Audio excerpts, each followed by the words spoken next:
Okay, dito kami ngayon sa Bridco Fort, no. Ayan ang rorong sasakyan sa karga ng sasakyan sasakyan namin diyan.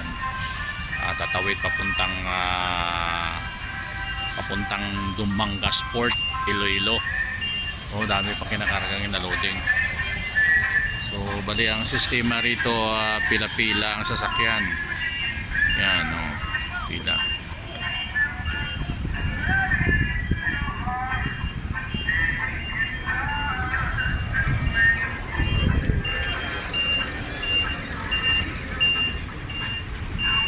Bridco Port.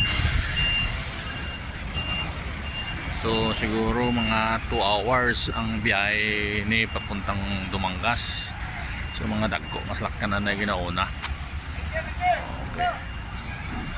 Okay, atabayanan nyo mamaya papuntang Dumangas na Toto Katiklan. So yung babayaran dito ng sasakyan is 1,000. We have two free driver and pahinante. So 110 ang per passenger naman. So ayan ang nabayaran from Bridco Port, Bacolod to Dumangas. Okay, at bayaran nyo naman para sa mga gusto magbiyahe mula Manila to Bacolod o Negros Occidental, para malalaman nyo yung mga pamasahe o mga traveling expenses na magagastos nyo. So dito pa lang 1,000 ang 4 wheels, free na yung driver tsaka isang pasahero. So pag exist dyan, 110 per head.